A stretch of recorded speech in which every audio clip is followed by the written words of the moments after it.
All right, folks, I want to talk to you about something really important. I want to explain to you why I believe the market's really fragmented. I know what you're thinking. You're thinking, Roger, you're out of your mind. The S&P 500's at all-time highs. We've been making record highs every day, and it looks like the market's going to go higher, right? I mean, look at this chart. I mean, and I'm screen sharing with you so you guys could see exactly what I'm looking at right now. Well, there's a few things that I'm not liking about this market, and I want to point them out to you right now. Number one, this area of the chart right here that we're looking at the bottom, that's the volume. Notice in August when volume is historically really low because, well, why would volume be low in August? Because everyone's on vacation, obviously. I got to have some fun around here too, right? All right, so volume, look at volume. Market went from roughly, the S&P went from 288 to about 312. And look at volume. Volume levels have been declining. They've been going lower and lower. The average volume, about 135 million in August, and now it's about, I would say, closer to about 64, 70 million. So volume is off by about 30, 40%. And this is the time of year. We're just now heading into holidays. Holidays haven't started yet. So this is the time of year volume should actually be picking up, especially with markets making new highs. It's not. And you know what that's telling me? That's telling me institutional traders are sitting on the sidelines and letting retail traders come on board and take this market higher and higher, and they're going to take it lower and lower. RSI is literally at 82. Anything above 70 is overbought, and RSI is not a sensitive oscillator. In this case, this thing is like, imagine a rubber band and imagine this is being stretched out. The rubber band is stretched out like this right now. So the more you stretch it out, when you pull back, it's going to pull back. It's going to snap. So I am expecting a nice downside move right up to the 200-day moving line, which is right here, right about the 290 level. And then we should have a smooth upslope momentum after that. But right now with the overbought market, I'm not liking this. And with volume declining by about good 30%, 40%, 30, 40%, this is not healthy. We shouldn't be seeing high volume in the summer months followed by lower. And it's been consistently getting lower. And markets have been consistently overbought. Let me show you something else really important. And again, what I'm trying to explain to you is not that the markets are going to crash, not that we're going to fall apart, that it's getting more difficult and you have to be more nimble in these type of market environment. After the market pulls back here, don't worry about it. Forget about it. Just throw a dart and you'll hit a good stock. But right here, you got to be extra careful. So let me show you something else. This is the S&P 500. This is the same thing we're looking at. We're looking at it right now from inside out. And these are the 10 major sectors. I know what you're going to think. There's 11, Roger. Yes, but information technology and telecommunication, that's technology. So as far as I'm concerned, 10 sectors. But we'll keep it between us. We won't tell anyone, all right? So here's what I don't like. Technology is number one. Fine, markets are being driven by technology right now. The markets are hoping, the key word here is hoping, that U.S. and China are going to work things out. Fine, but guess what sector always moves hand in hand with technology?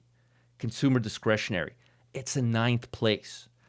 Why does consumer discretionary and technology move hand in hand? Because they're Amazon, is it technology or is it consumer discretionary?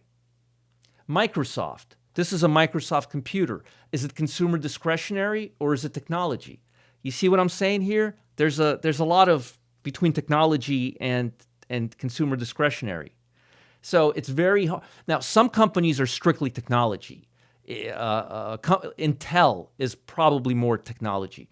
But Amazon, a lot of retailers, online tech retailers, a little bit of both. So consumer discretionary and technology should be neck to neck. They should be one or two places apart. They always are. Not now. That means the market is fragmented and utilities are in between. If technology is leading, utilities should be on the bottom, but the consumer discretionary is below utilities. That's a fragmented market, folks. And when you have a fragmented market, you've got to be nimble. And lastly, I know. S&P's making all-time highs. I know. It's a bullish market.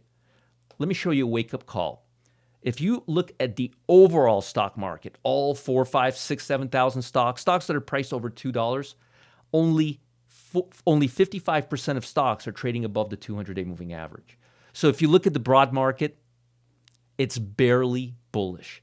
If 5% of stocks fall below the 200-day line, it's going to get bearish. So 200-day moving average on the broad market and the S&P, totally out of whack. They're usually in line about 97% of the time. They're out of line. One is up over 70%, one is up 55%. That's not good. Totally fragmented sectors within the S&P 500, this is no good. Volume moving lower since August, this is no good. Am I expecting a bear market? No, not even close. Not with interest rates being near historic lows. Here's what I'm expecting. I'm expecting Fed data.